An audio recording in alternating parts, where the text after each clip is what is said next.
what the inside of the truck looks like. It's pretty much a standard truck. It's an International 9200i model. You guys who drive probably could not care less about this video, so you can shut it down now if you want to. Some of the other folks that watch my stuff may not have seen one before. Hope you can hear me over the engine running. It's a little stuffy outside. I'm going to keep it running for a little while to get it cooler in here before I shut it down for the night. But let's go to work and show you what I see. Starting over here, we got the water temperature gauge. That's the oil pressure. Of course, the engine's not, it's just idling right now. There's the voltmeter. And up here we have the tachometer, which I've learned since starting to drive a truck. You really rely on that tachometer when you're shifting gears.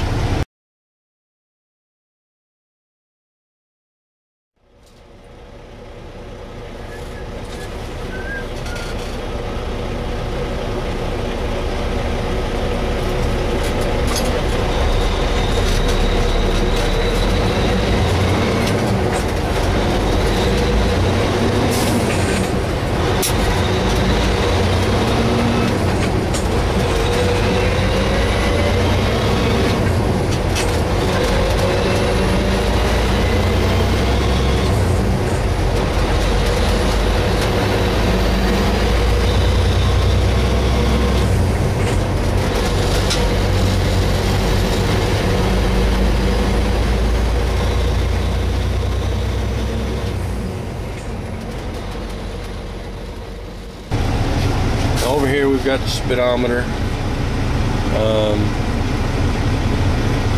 This truck is governed at 62. I have seen it at 64 pretty regularly. Over here we've got the primary air gauge and the secondary air gauge, because we have air brakes, of course, on this truck, and that shows the pressure on the tanks that supply that primary air and the backup, both of them at 120. That's normal operating range for this. And down there we have the fuel gauge, and that stick on the steering column, that's the trailer brakes, which would never use that.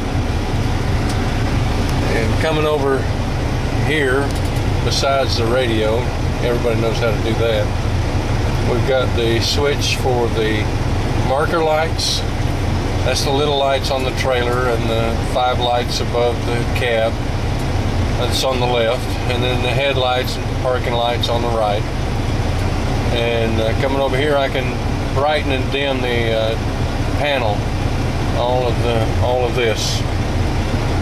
And windshield washer, windshield wiper. We've got intermittent on that. And down here we got cruise control. No big secret here. And down here I have what's called a Jake brake. That's an engine brake. Uses the engine compression to help slow the truck down when you're going down a hill or getting off an exit ramp, something like that. And this truck has heated mirrors, which I'll probably use this winter. And there's my CB microphone that I've got on this dash. I'll get into the CB radio here in just a minute. Right here is where I apply the air brakes. The yellow one on the right, anytime I stop the truck, I pull that on. The red one is the air supply to the trailer. Now what happens with that, since I have an air ride trailer, when you pull that out, it will apply the air brakes to the trailer, but it also will dump the air out of the airbags and drop the height of the trailer, which can come in handy when you're unloading or loading, doing a live load. Helps the forklift operators, they don't have to raise things up quite so high. That switch right there is the power divider lock in and out.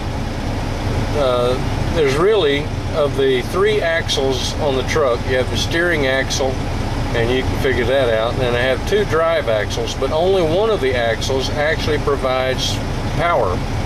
But if I get into a spot where I have to have, I guess you could say, a 4-wheel drive, then I can flip that switch and have drive power on both the drive axles on the truck.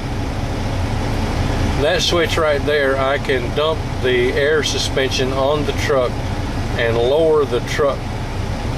Use that if you come up on a trailer and you're going to hook up to it, and somebody, when they disconnected it from their truck, they left it too low for me to get under. I can dump my air bags and drop the level of the truck and get under the trailer a little bit easier. And of course we got just the storage stuff there, cup holders and things like that. The transmission on this truck, it is a 10-speed truck, a 10-speed transmission rather. Got low range and high range. Low range 1st through 5th gear. We never use 5th gear. I did use it one time with a heavy load of roll paper to make sheetrock with up a very steep, narrow hill, but just one time. When we're loaded, we might use 2nd gear, but if we're on level ground, we can use 3rd, even though we may have 77,000 pounds on the truck. And when we're empty, we just start off in 4th gear, and then you flip a switch, which is right there. Flip that switch up, and you can do the high range on the gears, 6th through 10th gear. So that's pretty much it for the, I guess you could call it the captain's chair, or the office part of the truck. It does have a tilt and telescoping steering wheel. And I do have storage compartments, which looks kind of junky. And they are kind of junky. I really don't know how I want to organize this thing, and I may not until I actually get rid of the truck. And I have a storage compartment there. What I keep there is my logbook, and I keep a couple of granola bars for snacks just in case. And there's the Trucker's Friend, the CB radio. Had to buy that myself. The company does not provide that. And I have more storage there. I've got some blank logbooks, some extra ones, and keep some napkins and things like that up here. And up here I have company manuals and things like that, and they're sitting there just because I really don't know anywhere else to put them. One thing I do have here, I've put in here just for grins, is a GPS. Now that's a car GPS. I can't depend on that for trip planning, because that'll send you down the wrong way in a heartbeat. To send you down a road for a car, and you can't do that in a truck. So I just depend on the good old Motor Carriers Road Atlas for my trip planning. And we have Qualcomm's satellite system, which, let me get that off of here to show you. I'll just set that down there. I can request directions on this. This is transmitted by satellite, and I can request directions to a specific customer. Also, I can request routing from Columbus, Mississippi to Knoxville, Tennessee, for example. I can do all that, and I get any kind of messages from corporate office through that. So that pretty much does take care of everything in the front. Now, back here is, this is really kind of junky, I gotta admit.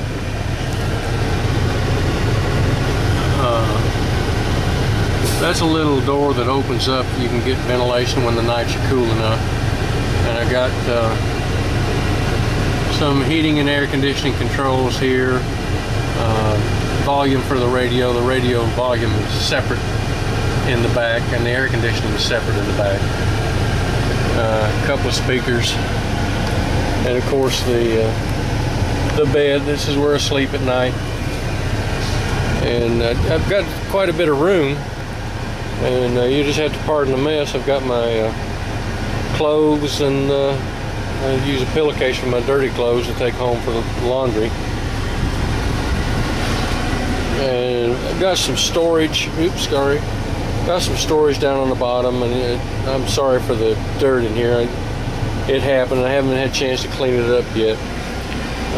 Got storage here for various things. One thing I've found, since I like to have some cereal in the mornings, these little packages of cereal gives you variety, and it's for carbohydrates and everything. Since I'm type 2 diabetic, it's about the right size for me. And what I do is I use these red cups as a cereal bowl, and that takes care of that. And I keep some paper towels, and there's a bag of potato chips and things like that in there. And that's one of the handiest things I've found. That's a 12-volt cooler. What it does is it keeps the inside temperature about 40 degrees cooler than the outside temperature around it. I've got just some sandwich meat, bottled water. I use a lot of bottled water, some mustard, a couple of Diet Cokes in there. But I drink a lot of water during the day because it just gets so hot.